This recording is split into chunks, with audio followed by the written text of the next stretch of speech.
สบายดีทุกคนมื้อนี้ได้อากาศเริ่มดีแล้วเนาะก็เลยได้ออกมายางเลาะลิ่นอยู่เมืองนิวเบิร์กก็จะมีขัวแคมน้ำเนาะซื้อไทยให้เบิงความงามแล้วก็สิแนะนำห้านอาหารพร้อมเนาะถ้าได้มาแถวนี้กับมาแวเดอร์เนาะซื้อห้านอาหารของพระเจ้าห้านบิลลิโจริเวิร์กก็จะมีชื่อเสียงหลายเนาะห้านนี้พระเจ้าจะมีชื่อเสียงเรื่อง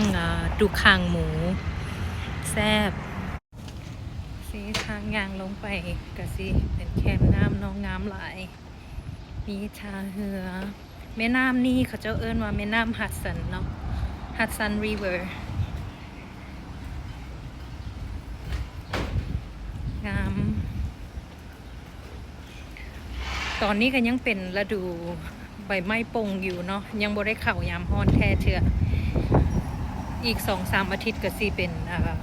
ฤดูฮ้อนเนาะนี่แม่นห้านที่เฮาถ่ายไปเมื่อกี้นี้บิลลิโจงามได้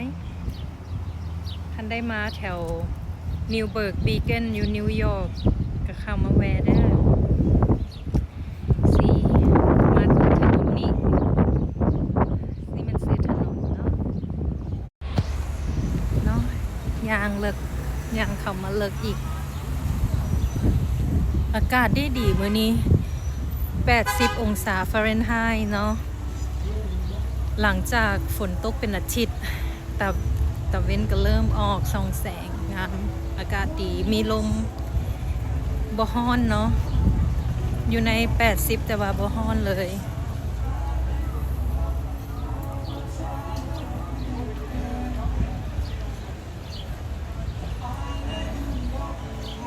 จะมีแคมน้ำเนาะมันอีกมีโซนหนึ่งให้คนตึกป่าแต่ว่าโซนนี้มันโซนห้านอาหารเนาะงามงาม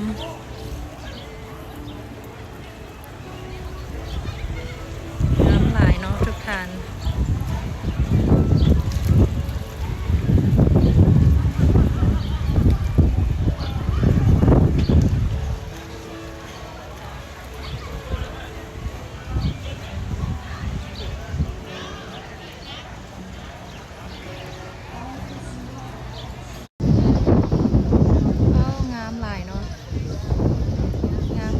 เบิ่งด้วยตาเปล่าจะงา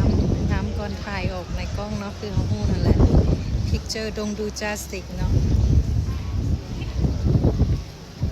งามเด้ออากาศดีบรรยากาศงามหลาย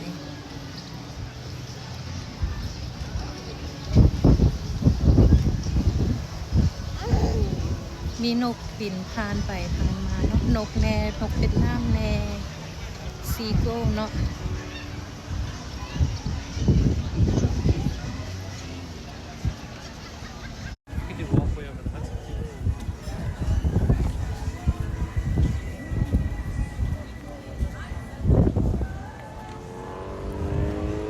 น่าฮักเนาะมี2ไลท์เฮาส์ซะแน่เดี๋ยวสิย่างไปใกล้ๆไทยให้เบิ่งเด้อก็ด้านขัวก็จะเป็นขัวบีเกิลเนาะบีเกิลบริดจ์ท่านเป็นไผมาแต่นิวยอร์กซิตี้ก็ขี่รถไฟมาลงอยู่บีเกิลเนาะ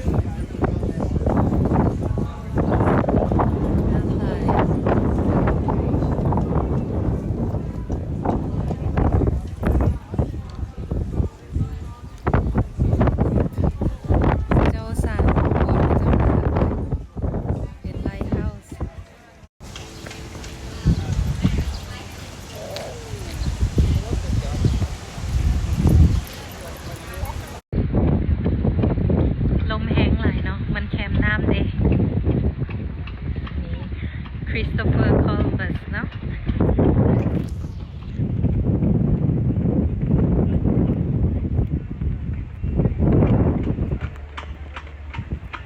จะเป็นสแตชูเนาะเป็นหุ่นปั้นของคริสโตเฟอร์โคลัมบัสร่มเย็นเหมาะสำหรับมานั่งรินมาตึกป่ามาชมวิวเนาะ